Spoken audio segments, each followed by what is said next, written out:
Pada abad ke-18, di tengah gempuran Belanda yang terus memperluas kekuasaan di tanah Jawa, muncul seorang pendekar muda dari tanah Banten bernama Satria Jampang. Ia dikenal sebagai murid terakhir dari perguruan Macan Kidang, ahli silat sekaligus penjaga pusaka leluhur Banten. Suatu malam, saat bulan purnama merah menggantung di atas Selat Sunda, Satria menerima kabar bahwa pasukan Belanda akan membuka jalur laut baru lewat pantai selatan untuk mengangkut hasil rampasan dari Banten ke Batavia. Namun, wilayah itu bukan sembarang tempat, itu adalah tanah kekuasaan Nyai Roro Kidul, Sang Ratu Laut Selatan. Dengan pusaka keris Kiai Petir, Satria berangkat ke selatan. Ia tak hanya berniat menghentikan Belanda, tapi juga merasa ada kejanggalan. Desas-desus menyebut para prajurit Belanda tak takut sama sekali dengan mitos Nyai Roro Kidul. Bahkan beberapa di antara mereka dilaporkan menghilang, lalu kembali dengan mata hijau dan suara seperti air pasang. Di pantai selatan, Satria menemukan kamp Belanda telah berdiri. Tapi malam itu, ia menyaksikan sendiri, dari laut muncul pasukan berbaju hijau lumut, bermata kosong, dipimpin oleh seorang wanita bermahkota alga, Nyi Roro Kidul sendiri, bersekutu dengan Belanda. "Kenapa kau bantu penjajah menjarah tanah kami?" tanya Satria saat keduanya bertemu di tebing karang. Nyi Roro Kidul menjawab dengan suara bergemuruh, "Manusia rakus telah mencemari lautku. Penjajah atau pribumi, kalian sama. Tapi Belanda membawaku tumbal, dan aku diberi kekuatan untuk menyapu kalian semua." Satria tak gentar, ia menusuk tanah dengan keris pusaka, membaca mantra warisan leluhur. Angin berputar, ombak menggila, dan langit terbelah. Pertarungan antara manusia dan makhluk abadi pun dimulai. Satria bertarung melawan pasukan laut gaib. Tubuhnya babak belur, tapi jiwanya menyala. Ia akhirnya mampu menancapkan keris Kiai Petir ke batu karang yang menjadi pintu gerbang dunia Laut Selatan, memutus ikatan antara Belanda dan Sang Ratu Laut. Dengan jeritan yang mengguncang pantai, Nyai Roro Kidul kembali ke samudera, bersumpah akan kembali suatu hari nanti ketika manusia kembali lupa diri. Satria jatuh pingsan, tapi namanya abadi di antara ombak dan legenda. Ia bukan hanya pendekar Banten, tapi penjaga keseimbangan antara dunia manusia dan dunia gaib. Sudah 7 purnama berlalu sejak Satria Jampang menancapkan keris Kiai Petir ke batu karang suci. Pantai selatan kembali tenang, tapi tenang bukan berarti aman. Di malam yang gelap tanpa bintang, seorang nelayan ditemukan tergeletak di bibir pantai, tubuhnya kering seperti ditarik seluruh cairan. Di telinganya, terpatri bisikan aneh, "Waktunya hampir tiba. Kunci sudah bangkit." Kabar itu sampai ke telinga Satria yang saat itu sedang mengasingkan diri di Gunung Karang. Ia tahu, kutukan belum sepenuhnya terputus. Ada sesuatu yang tertinggal di laut, sesuatu yang belum selesai. Di malam sunyi, roh gurunya muncul dalam mimpi. "Kau belum selesai muridku. Pengikut Ratu Laut tak semua kembali. Ada satu yang kini memanggil para tumbal, menciptakan kerajaan baru di daratan." Esoknya, Satria kembali ke pesisir. Tapi kali ini, ia tak hanya membawa keris. Ia juga membawa mustika Damar Wulan, peninggalan leluhur yang bisa menyingkap dunia gaib. Di desa tepi pantai, Satria disambut sunyi. Penduduk mengurung diri, anak-anak tak lagi bermain pasir. Di tengah desa berdiri sesajen besar yang tak wajar, ikan tanpa kepala, kain hijau lumut, dan darah ayam hitam. Semua itu mengarah pada satu nama, Kilodra, dukun laut yang konon pernah menjalin perjanjian darah dengan Nyi Roro Kidul. Satria pun menyusup ke tempat Kilodra. Di dalam gua karang, ia menemukan altar laut, tempat di mana jiwa-jiwa nelayan dijadikan tumbal untuk membuka gerbang samudera gaib. Saat itulah Kilodra muncul, bermata seperti batu zamrud, kulit bersisik hijau. "Ia sudah bukan manusia. Kau pikir kau sudah menang, Satria?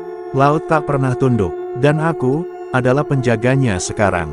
Pertarungan kedua pun pecah, tapi kini Satria menghadapi kekuatan dukun gaib yang bisa mengendalikan air dan ilusi. Ia nyaris terseret ke dunia laut, jika bukan karena mustika Damar Wulan yang ia pecahkan, membanjiri tempat itu dengan cahaya yang menyingkap segalanya. Kilodra menjerit, tubuhnya menghilang dalam pusaran air. Tapi sebelum lenyap, ia berkata, "Ratu Laut belum selesai. Ia akan kembali saat gerhana datang.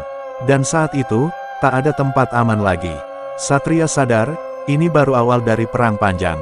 Ratu Laut memang pergi, tapi pengaruhnya telah menyebar ke daratan.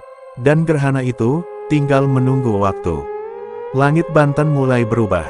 Awan kelabu menggantung berhari-hari. Para petani tak lagi bisa menanam.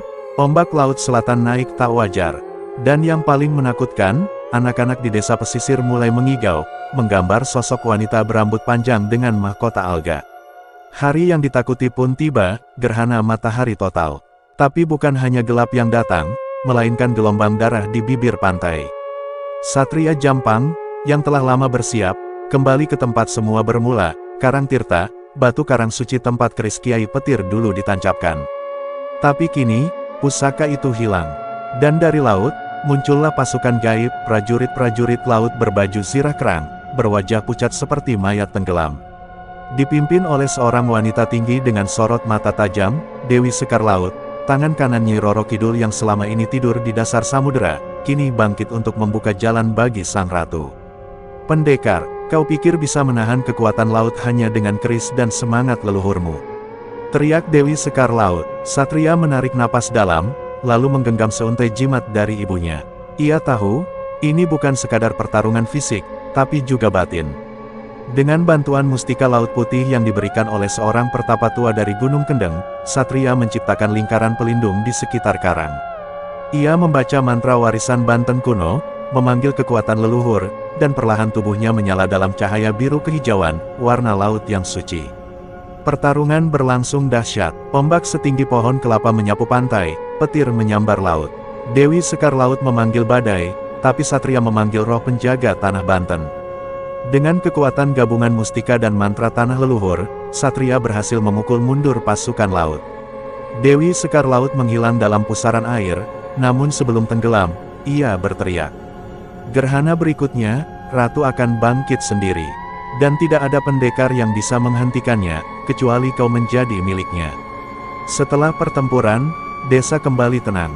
Tapi Satria tahu, itu hanya sementara. Di akhir cerita, Satria duduk di atas karang, menatap laut yang tenang namun menyimpan rahasia. Ia tahu, Nyi Roro Kidul belum mengerahkan kekuatan penuh. Dan ia mulai merasakan sesuatu berubah dalam dirinya, bisikan laut, mimpi yang dipenuhi nyanyian dari kedalaman. Apakah darah pendekar akan jadi tumbal terakhir sang ratu? Beberapa bulan setelah pertempuran gerhana, Satria Jampang tak lagi sama. Mimpi-mimpi buruk menghantui tidurnya, ia melihat dirinya berjalan di dasar laut, mengenakan jubah hijau, memegang mahkota berlumur darah. Di tengah keraguan, datanglah seorang wanita muda bernama Ratnasari, yang mengaku sebagai keturunan perantara antara manusia dan dunia laut.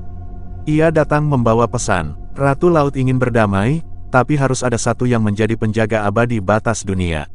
Dan hanya satu yang bisa memikulnya, kau, Satria.